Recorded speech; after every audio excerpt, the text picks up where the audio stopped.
Okay, so a while back I did a video talking about early OG Dragon Ball, where I basically discussed how weird and different from what we usually expect from the Dragon Ball series nowadays it really is, but in a very fascinating way, where it's really interesting to go back to it and see how the story evolved from there.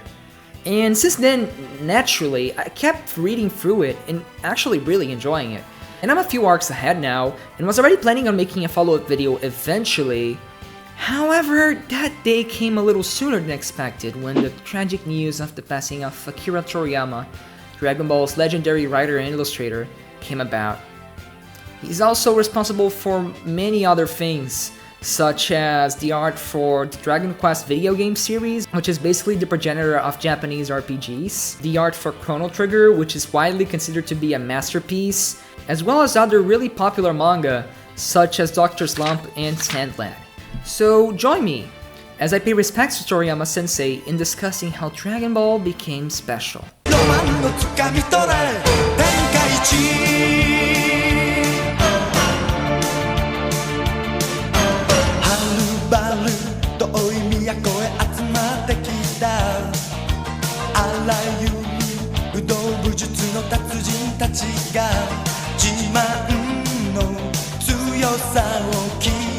There's definitely an argument to be made that every piece of art is special. In fact, I think that generally speaking, that tends to be true. But very few works ever hit the level of importance and influence achieved by Dragon Ball.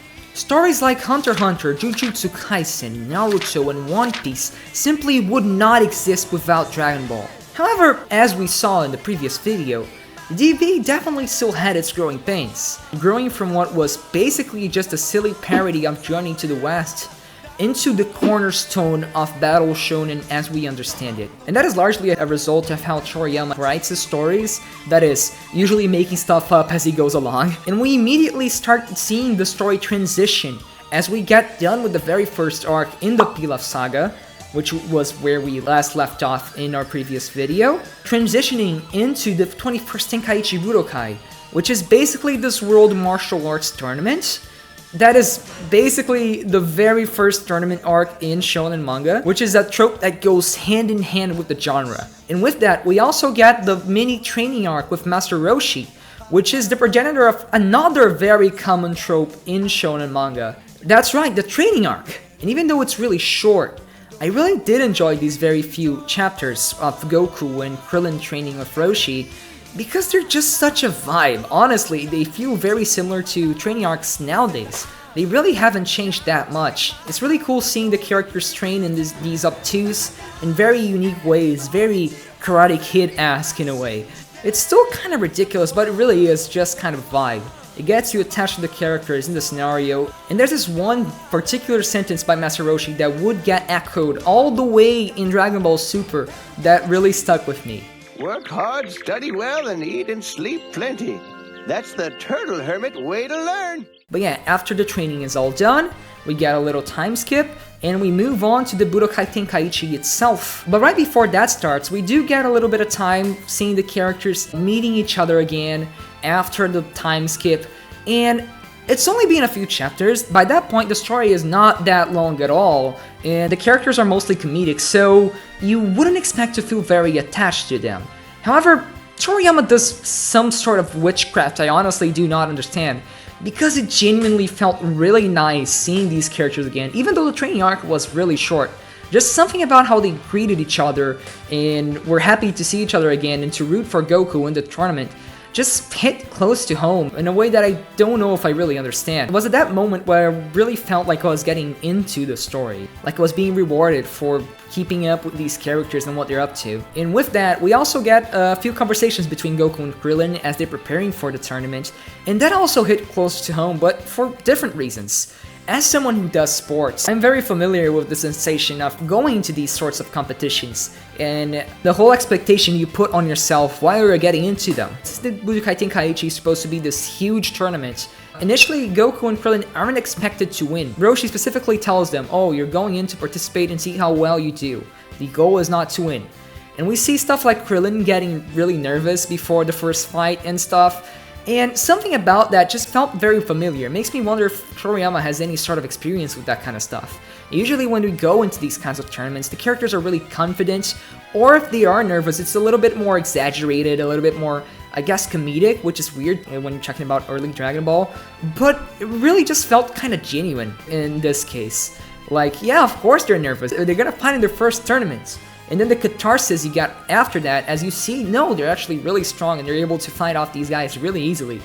It's really cool and really satisfying. The tournament is still kind of silly, with stuff like Krillin beating this smelly guy by realizing he doesn't have a nose. But it was the very first time I felt genuinely hooked in the story. Because the battles, especially the final one between Roshi and Goku, really built up the sense of tension in how they spread over multiple chapters, and the status quo within the battles themselves constantly changes, with stuff like Goku turning into Ozaru in the middle of the fight, and then Roshi destroying the moon. Rest in peace, rabbit guy. And all the little details and neat stuff going on. It's very creative and very interesting. Lol, bro thinks he stales. More than just silly stuff that is just kind of whatever, it's silly stuff that is genuinely engaging and entertaining, on top of being very cool. And in the end, Goku actually loses to Roshi, which, if you're keeping up with the story, isn't necessarily that much of a surprise, but the fact that this is even a possibility already sets up a precedent for the characters not necessarily always being able to win, which is, again, a very distinct factor that differentiates shonen manga from stuff like American cartoons at the time, which were usually just about the heroes defeating the bad guys and stuff, and it took a while for American animation to get on that level. One of the very defining aspects to Dragon Ball Z, and what made it so popular, was how the fights always were so tense, because anything could happen, right? Goku died in the first arc of Z, and we get to see the seeds of that being planted right here, with Goku not actually winning the first tournament. Right after that, the next arc starts a little slow, but it eventually picks up. It's extra long and probably can be divided into multiple mini-arcs. I can only imagine what it felt to keep up with that release, considering it surrounds the Red Ribbon Army, which is this huge military organization that is also looking for Dragon Balls. For the record, Goku is once again looking for the Dragon Balls since he wants to find the 4-star one, which is a memento of his late grandfather Gohan. And since it is so long, and due to the way that it's structured, it must have been really cool to keep up with back in the day, because it must have felt like this really huge threat that really took a while to get dealt with. It's something that we would, again, see later on in Z, with these huge villain-centric arcs that take months or even years to get finished. Even though the plot itself is somewhere between the first and second arcs in terms of the comedy to action spectrum, the fact that it builds up this constant villainous force is really interesting and engaging. In fact, it also mostly fluctuates between silly and serious. One of the Red Ribbon guys may be the silly-ass dude, but he can also be very strong. And there's usually a very good balance placed between that. We usually have some really tense problems that keep you hooked, but then sometimes we'll also get some really silly solutions to said problems. And it keeps things balanced. You get to see that transition into that mostly tense, mostly action-focused Dragon Ball Z. I'm not gonna focus too much on the details, but the arc is generally split up between multiple different members of the Red Ribbon Army antagonizing Goku while looking for the Dragon Balls themselves. So even if the things can get kinda silly sometimes, the villains are constantly posing a threat, even if Goku is frequently the strongest one in the room. And that's where Mercenary Tao comes in. He appears later on in the arc as he's hired by the leader of the Red Ribbon Army to take down Goku once and for all, and he is an actual threat for once. He is stronger than Goku, and he almost kills the little dude. But thanks to Plot Ex Machina, he ends up surviving, and we get another training arc. In this training arc, Goku has to climb this tower so he can drink this so-called holy water that can basically make you stronger just by drinking it. And at first I thought that was kinda silly, kinda like, okay, early Dragon Ball doing early Dragon Ball, because later on Dragon Ball becomes all about training and getting stronger, right? And here we're seeing Goku getting an arbitrary easy power-up. But I kinda swallowed it and kept going through, until I found out, nah! I had been bamboozled, because the water is actually just normal rainwater, and what made Goku stronger was actually the act of climbing the tower and having to get the water bottle from this funny little cat dude, who, by the way, also introduces sensu beans, which is Of course, a very traditional thing later on in Dragon Ball. So yeah, eventually this does end up with a very cool twist. And with Goku finally stronger, we get a lot of that really cool sense of catharsis, with Goku just demolishing Mercenary Tao and proceeding to destroy almost everything in the Red Ribbon HQ. This might genuinely be the first really hype moments in Dragon Ball, as we see Goku just tearing away at everything in that base like it is fucking wet tissue paper. It's genuinely awesome, especially as we see the other characters get super worried about Goku and trying to go after him so they can help him out in the invasion, just for them to get there when Goku's already done doing the whole thing. Lil Kid is basically a one-man army by now, and we're not even halfway through the story. But by that point, Goku had already promised he would revive this dude, who had been killed by Mercenary Tao, so he still has to find the very last Dragon Ball he doesn't have with him, which could have been just a funny little diversion, but they actually made that its own little mini arc, with Goku and friends going to Master Roshi's sister, who is actually a fortune teller, so they can find where the last Dragon Ball is, because the Raider just isn't picking it up. And this could have just been a fun little diversion, but then it happens. Wait a minute! You're my... Oh, thank goodness. I was so tired of wearing this mask. Did the whiskers give me away? Is that you, Grandpa? Yes, it is you! Grandpa! Grandpa! That's right. It's me, my boy. It's me. I'm so happy to see you, Grandpa! I've missed you so much!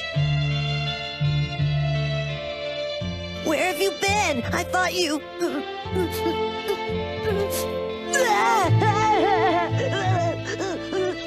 There, now. Stop your crying. I looked everywhere for you and I couldn't find you!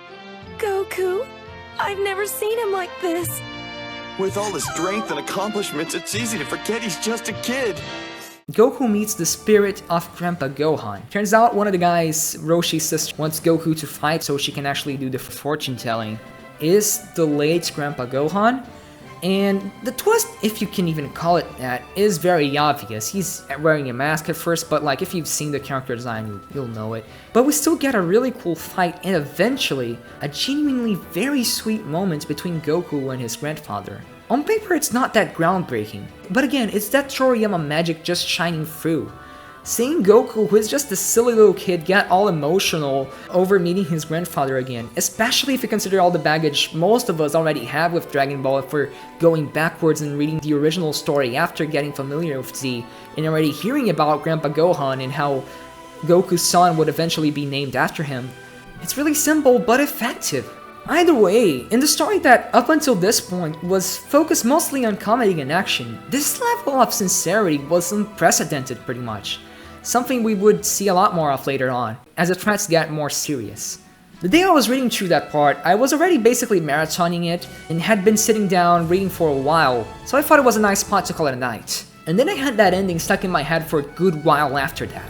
It really did touch me, so I went to bed that night, very happy and optimistic about my read-through, and honestly just life in general. That just put me in a good mood, honestly. But it was in the very next morning when the news came out about Toriyama. I was devastated. It was kind of a weird twisted prank fate had played on me, but then it really hit me how beautiful that was. By that point, reading Dragon Ball had stopped being a curiosity. I was actually invested in enjoying myself. It had happened. I was already in the deep end, and in the midst of those silly jokes interspliced with the story actually maturing, I didn't even notice. Not only that, but the story actually touched me.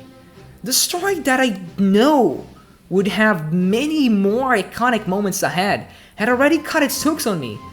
The fact that I didn't even know about this one specific moment speaks volumes about what comes after. This is the point where I noticed Dragon Ball became special, even if in little ways. It wasn't some big moment that changed it all. The story just naturally matured into what would be potentially the most influential manga ever created. And I had that realization without even knowing the author had already passed away by that point. No matter what, the story will always live on through the memories and how much it inspired people to persevere and try to be stronger in the face of adversity. How it motivated people to become artists, to become athletes, to become warriors in their own way. The amount of pieces of work and actions that Dragon Ball itself inspired is genuinely awe-inspiring. Many wished to achieve Toriyama's level of influence, but he wasn't always like this. Even some of his best work is comparatively forgotten, even if it's still really good. That scene is a good example. Goku taught us to never give up, and to always keep training hard. So you should do the same. We can never be revived by the Dragon Balls or wish to be immortal like Frieza wanted to. But our art, our creations, our connections, the memories we leave behind, those can live forever, even if only by a passionate few. So be like Goku, keep doing what you love, even if the odds seem impossible. You'll find a way. Share your love and passion with the world, and take care of your friends along the way, because they're really precious, you know? Even by this point in the story we discussed today, Goku has already seen the good in and made friends with people who were arguably even kinda morally questionable. And they turned out to be really valuable allies that would help him in his journey to not only get stronger, but do stuff like meeting his grandpa again. And as long as other people have also left an impression, I'm sure you won't forget about them either. Thanks for watching.